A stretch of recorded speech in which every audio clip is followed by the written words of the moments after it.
What's going on, everybody? My name is Dustin. I am here today to share with you my Muldrotha, the Gravetide deck.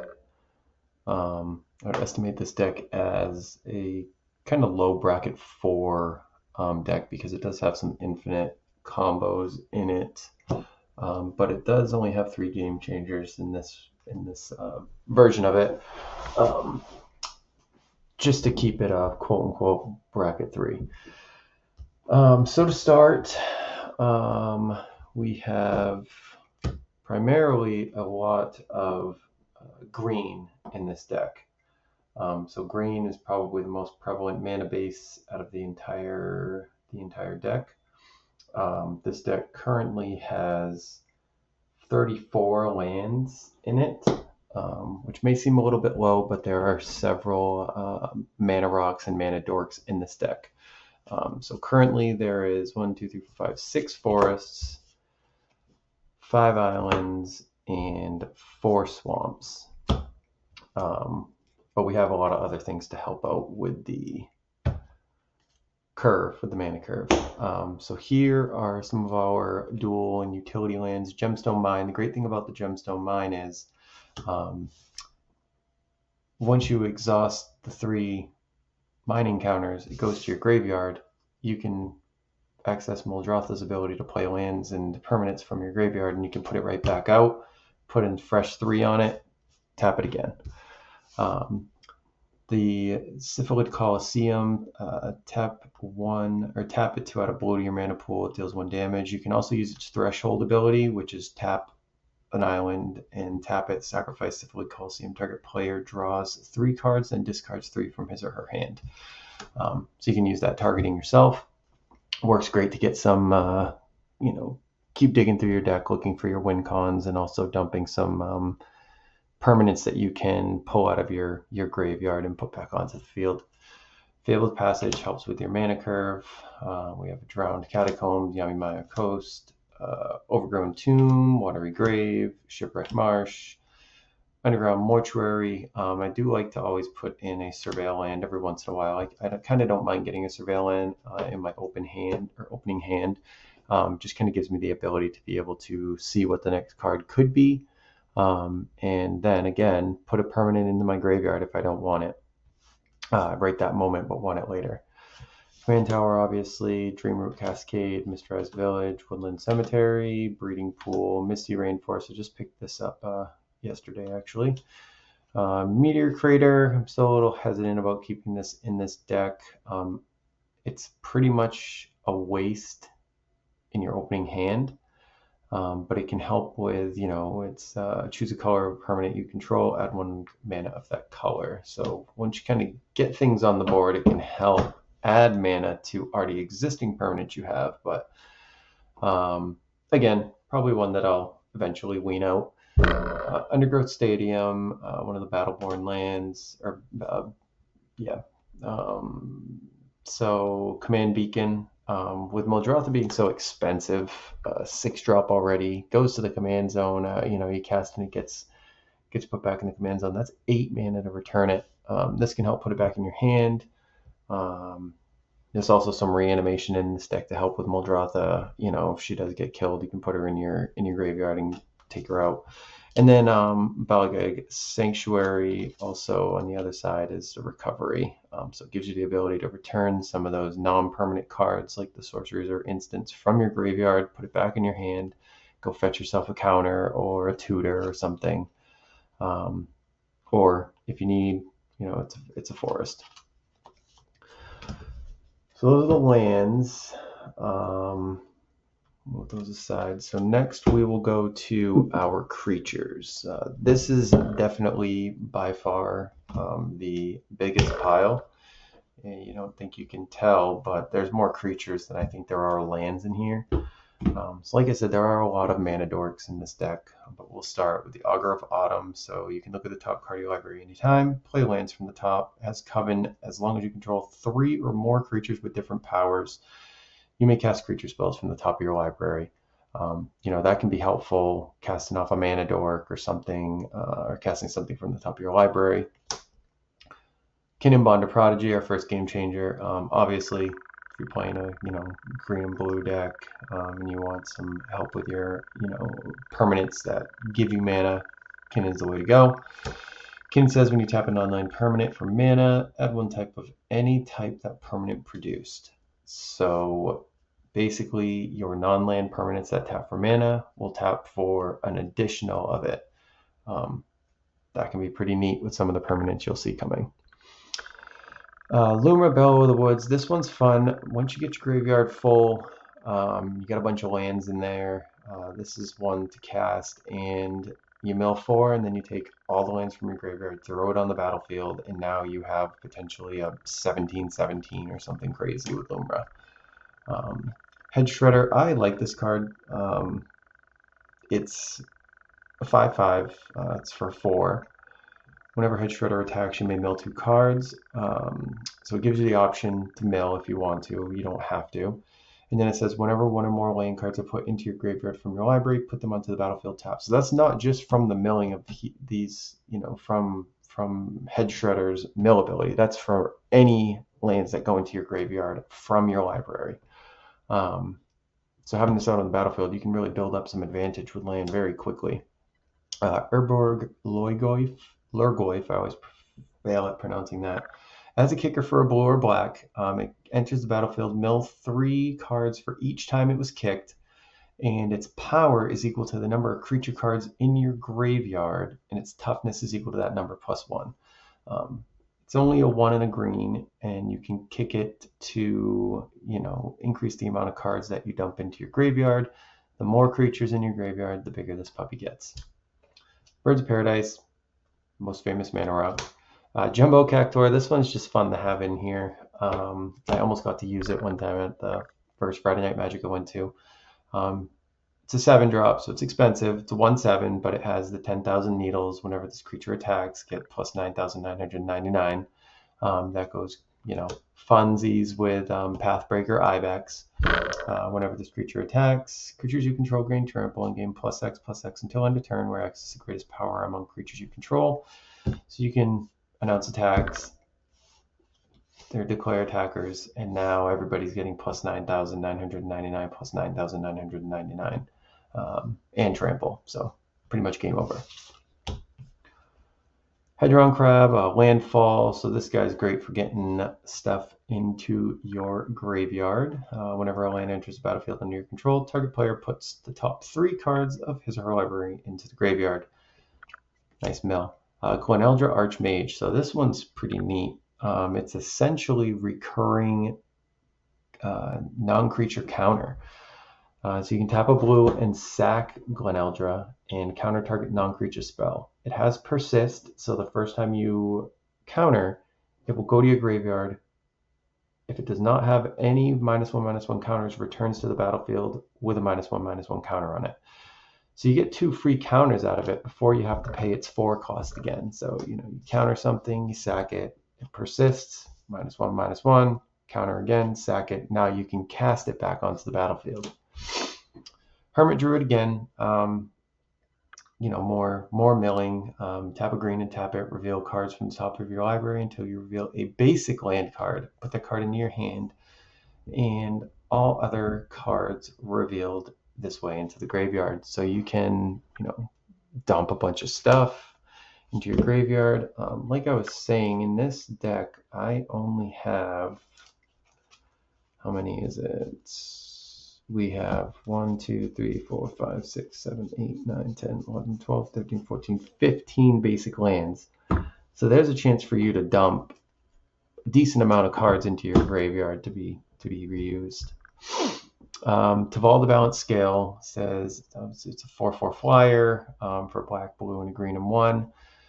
Whenever Taval attacks, mill 3 cards. Then you may return a land card from your graveyard to the battlefield tapped. And whenever 1 or more cards leaves your graveyard, create a 2/2 black zombie druid creature token. So you're going to be pulling stuff out of your graveyard all the time. This will help give you some more, creatures to do some damage with. Golgari Grave Troll. Honestly, this is just in here for the Dredge 6, helps with the milling. But it enters the battlefield with a +1/+1 for each creature in your graveyard. And you can tap 1 and remove a 1/1 from him to regenerate the Golgari Grave Troll. Jeez. But the Dredge 6 is what I like. You can, if it's in your graveyard, you can mill 6 and put him back into your hand. Delighted Halfling, Mana Dork. Eternal Witness, when it enters the battlefield, you may return target card from your graveyard to your hand. So any card out of your graveyard to your hand, go recur some of those sorceries and instants. Reclamation Sage, when this creature enters, destroy target artifact or enchantment. I mean, that tells you right there. Destroy, artifact and enchantment. There is not a lot of other destroy. Well, I guess there's a couple, but still, it serves its purpose. It's a 2/1 for 3, and you can destroy an artifact or an enchantment when it enters. Sylvan Safekeeper, great card. For a green, sacrifice a land, target creature you control gains Shroud until end of turn. Once you get kicking with Muldrotha or any of your other big dogs on here, somebody tries to target it, you can sack a land. You're going to be playing lands out of your graveyard anyway, so just sack a land and give it Shroud until end of turn. Spellskite, again, 2 life, change target spell or ability to Spellskite. Somebody tries to target your Muldrotha or your Kinnan or your Basalt Monolith, whatever you may have, bam, Spellskite. And it's an artifact creature, so you can recur it as either an artifact or as a creature out of your graveyard. So if you already played like a Arcane Signet out of there, you can say, all right, well, I'm going to play my creature for turn out of my graveyard, and it's going to be that. Greater Hoof Behemoth, big stompy things. That's one way you can win with this deck. Diviner of Mist, it's a 4 and a blue flyer, 4/5. Whenever this creature attacks, mill 4 cards. You may cast an instant or sorcery spell from your graveyard with mana value 4 or less without paying its mana cost. If that spell would be put into your graveyard, exile it instead. Great way to recur some of your instants and sorceries for free 99. So Seedborn Muse, not a game changer. Untap all permanents you control during each other player's untap step. I mean, that's gross. Fauna Shaman, go fetch yourself a creature, tap 1, tap it, or tap a green and tap it, discard a creature, search your library for a creature card, reveal it, put it in your hands and shuffle. Enough said there. It's essentially a creature tutor. Llanowar Elves, mana. Bloom Tender, lots and lots of mana, especially if you have Muldrotha and Kinnan out. That's 4 mana from the Bloomy. Eldamiri, you may look at the top card of your library at any time. You may cast creatures from the top of your library. You can also tap a green and tap it, tap 2 untapped creatures you control, reveal a card from your hand or top of your library. If you reveal a creature card this way, just throw it on the battlefield. Can only be activated during your turn, but still, that's, you can get some of these big stompy dogs out, your Pathbreaker Ibex, your Jumbo Cactuar, for, just tapping a green and some creatures. Sidisi Brood Tyrant. Whenever Sidisi Brood Tyrant enters the battlefield or attacks, put the top 3 cards of your library into your graveyard. Whenever one or more creatures are put into your graveyard, create from your library, create a 2/2 black zombie creature token on the battlefield. So again, you're milling, you're already trying to mill your deck, right? This helps, add some more board state, add some creatures to your board. Lotus Light Dancers, this is from Tarkir Dragonstorm. It is green, blue, black, and 2. It's a 3/6 zombie bard with lifelink. But the main thing with this guy is when this creature enters, search your library for a black card, a green card, and a blue card. Put them into your library, or put them into your graveyard, and then shuffle. There you go. There's tutoring for 3 cards of your choice, from your library into your graveyard. Again, you're going to be dumping stuff into your graveyard already as it is.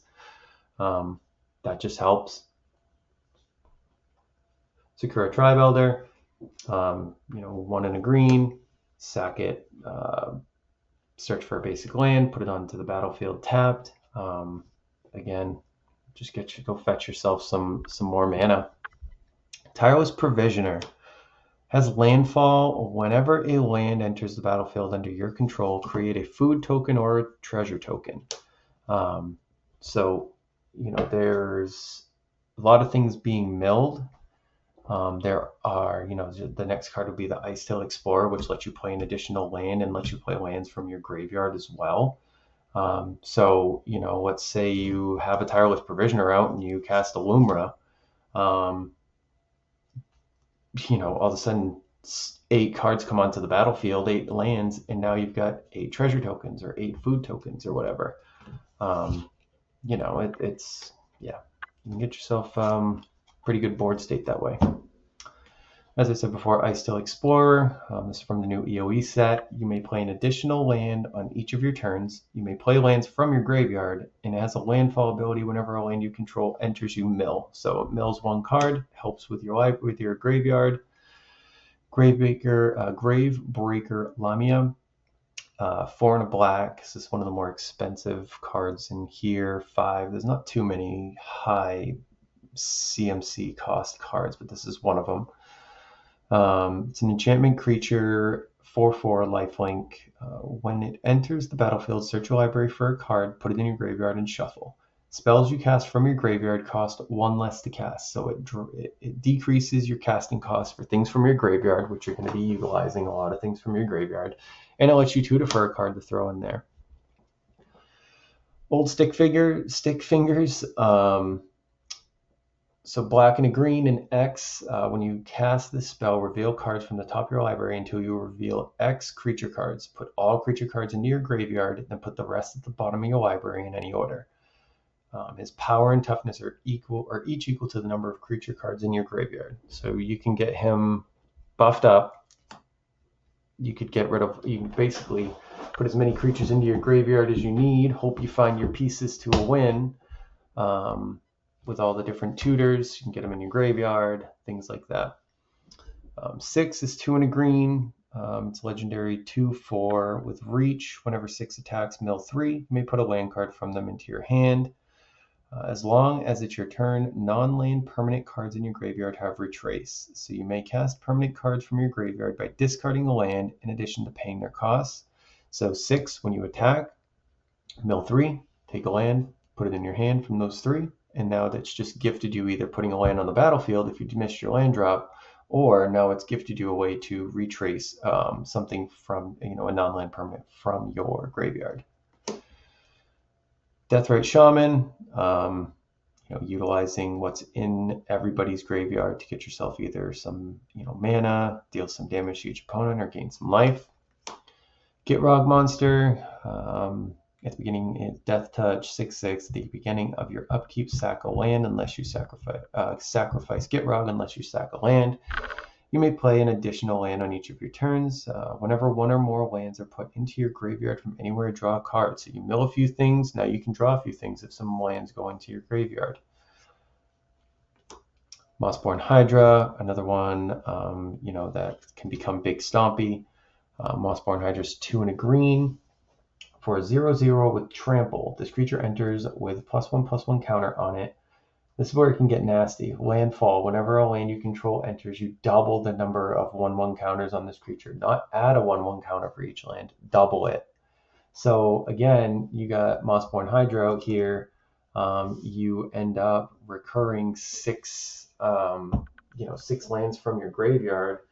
You know, now it's not +6/6. It's, you know, you take what? So you go 1, so then double, 4, 8, 16, 32, 64. Now it's a 64 or something wild, all in one swoop. And it has trample. And then last but not least, Spore Frog. Sack this little guy, a little 1-drop. Prevent all combat damage that would be dealt this turn. So that is the creatures. How many creatures are in this? Hold on, I had that information up. Yeah, it's a creature heavy deck. There's 37 creatures in it, so this has a lot of permanents. I think for non-permanent cards, there's only 15 in it. Our Planeswalker, we have Jace, Memory Adept. Comes in with 4 loyalty counters on him. He says you can +1 him to draw a card. Target player mills a card. 0 him to mill 10 and -7 him his ultimate to have any number of players draw 20 cards. Yeah, I mean, when I've played Jace in this deck, I just mill myself 10 every time, basically. And that just, puts more cards in my graveyard. Move up to the artifacts. We have a Mox Amber, just to help with mana. It's a 0-drop. Play it as an artifact for your turn from your graveyard. Mesmeric Orb. Whenever a permanent becomes untapped, that permanent's controller mills a card. So not only does it help you with putting cards in your graveyard, but it also gets rid of cards for your opponents and puts it in their graveyards. Makes them kind of second guess on their actions, with what they're tapping during their turn. Arcane Signet, Walking Ballista, that is part of the win con in here with Basalt Monolith, and then a Soul Ring, so some artifacts that we can recur from our graveyard. For the cultured of you, I'm sure you know that this is an infinite combo right here, so that is one of the infinite combos, is having Kinnan, Walking Ballista, and Basalt Monolith on the battlefield. Basalt Monolith says tap it, add 3 colorless to your mana pool, does not tap as normal during your untap. You may spend 3 at any other time to untap it.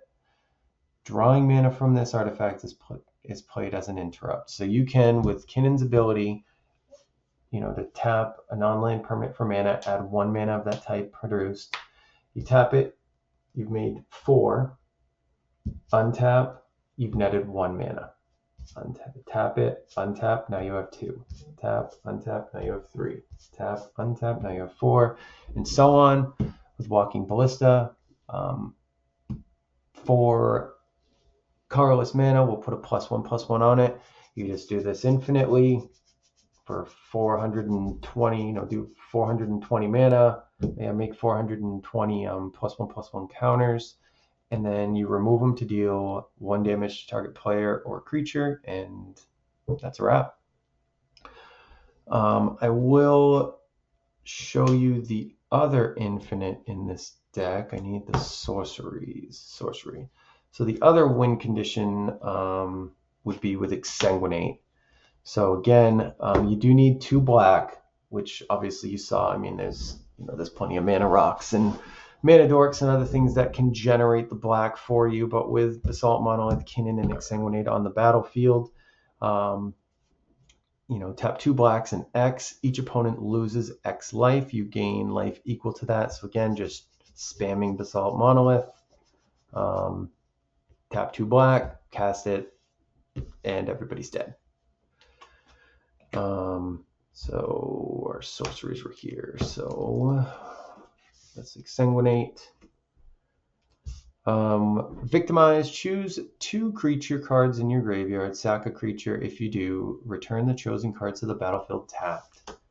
Just another way to get some big stompy boys out of your graveyard without having to pay their mana cost. You could sack a 1-drop that you could play right after and take 2 big boys out of your graveyard. Buried Alive will help you put them there. Search your library for up to 3 creature cards. Put them in your graveyard, then shuffle. Regrowth, return target card from your graveyard to your hand. So help with recursion of some cards. Reanimate, another way to help with Muldrotha. Let's say she's going back to the command zone or getting killed for the 2nd time, and now she costs 10 mana to get on the board. Now we're going to reanimate that. Put target creature from your graveyard onto the battlefield. You'll lose 10 life, or you'll lose the mana value, but whatever. Diabolic Intent, sack a creature. It's a 1 and a black. Search your library for any card. Put it in your hand, then reshuffle. Again, you can recur creatures from your graveyard. So whatever, if you have to sack one, just sack a 1-drop. Put them right back out there. Enchantments, Nature's Will. Still have some of these enchantments in here that I don't know if they necessarily fit what's going on with the deck, but we still have them. Nature's Will, so whenever 1 or more creatures you control deal combat damage to a player, tap all lands that player controls and untap all lands you control. So, just a way to keep yourself ready. Although this deck does not have a lot of interaction, so it's, is it really doing much other than just annoying your opponent and preventing them from maybe making actions, I suppose. So it could have some use in here. Pernicious Deed, black and a green and 1. It's an enchantment. Tap X and sack Pernicious Deed. Destroy each artifact, creature, and enchantment with converted mana cost X or less. So recurring destruction, basically. You tap it, use it, goes into your graveyard. Oh, now I just tap 3, and now I have again another nuclear bomb just waiting for me to need to wipe board.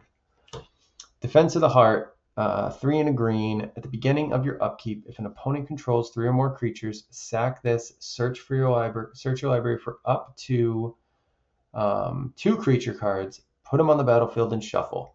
And again, you can recur this the moment you see that your opponent's has 3 or more creatures on the battlefield. Now you can go get your big stompy boys. You can go get your Kinnan if you can't find it. You can go get any of your, other creatures that you're, wherever you're at in the game. Greater Good, 2 green to sack a creature. Draw cards equal to the sacrifice creature's power, then discard 3 cards. So another way to get cards in your hand and to put cards in your graveyard. Mystic Remora, it's a 1 blue, obviously. We know Mystic Remora. But what's really cool about this is you don't have to pay the cumulative upkeep. Just sack it and play it again right after. So Mystic Remora, it's great because at your upkeep, you can just sack it and then recast it. You don't got to keep paying the upkeep if you don't want to. If you don't have any other enchantments in your graveyard, you don't have a need to cast. Just bring it back out each turn and, reap the benefits.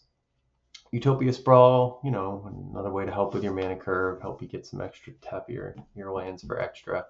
Seal of Doom, this is another enchantment that can be utilized as a destruction spell. So 2 and a black, sack Seal of Doom, destroy target non-black creature. It can't be regenerated. This goes to your graveyard. You can bring it right back and sack it again if you're looking to get rid of some non-black creatures. And then last, Sylvan Library, 1 and a green, great way to start your game to help you get some draws. At the beginning of your draw step, you may draw 2 additional cards. If you do, choose 2 cards in your hand drawn this turn. For each of those cards, pay 4 life or put the card on the top of your library. So it kind of helps you with getting some more cards in your hand. That's the enchantments. Lastly, we'll move to the sorceries, or instants, sorry. 1, 2, 3, 4, 5, 6. Only 7, and then what? 1, 2, 3, 4, 5, 6. So my number is way off. Well, there's the double-faced sorcery as well, so yeah, those numbers on Mana Box are wrong. I must not have updated this recently or something. So Entomb, search your library for a card, put it in your graveyard, then shuffle. Go fetch yourself something you need that you can get out of your graveyard quick. Void Slime, counter target spell, activated or triggered ability for green and 2. I have put this in solely because I'm relatively new to Magic, and I made the mistake of trying to counter or Fierce Guardianship an ability, and I lost a game because of it. Again, I've only been playing for like a year. I'm pretty new, so I went out and bought that right the day after that happened. I think actually it might have been the night after I left my friend's house. Counterspell, 2 blue, the classic counter. Vamp Tutor, the last of the 3 game changers in this deck, or in this version of it. I have more that I usually put in. I usually have a Psych Rift in here, and sometimes I'll throw a Demonic Tutor in if I'm playing with my friends and we don't really care about the bracket of our decks. Vamp Tutor, Aurorial Procession, so return target card from your graveyard to your hand. So another way to recur some of these instants or sorceries that you can't normally get back with Muldrotha's ability. Noxious Revival, another way to get cards out of your graveyard. Put target card from graveyard on top of its owner's library. You can also use this as kind of a way to negotiate with some of your pod mates. Hey, I'll return that card to the top of your graveyard if you let me cast whatever. Just a way to do some politicking. And then lastly, Aerith's Curaga Magic, or Heroic Intervention. Permanent you control gain hexproof and indestructible until end of turn. 1 and a green, just a way to protect all your board. So this is my take on Muldrotha. I've spent a few months building this deck. The first deck I made was a zombie deck. And then I believe I built the Dragon for my wife, so she could play with us. Then I built Kalia, Muldrotha, and then the next one I'll probably do a video on would be my Nekusar deck, which is pretty gross. That's probably, between Muldrotha and Nekusar, I'd say those are definitely my two strongest and, most powerful decks that I have. I spent a lot of time and money on building those decks. So, um, but yeah, that's it. Let me know your thoughts if you have any, if anybody even sees this video. But thanks for your time, everybody. Take care. Bye.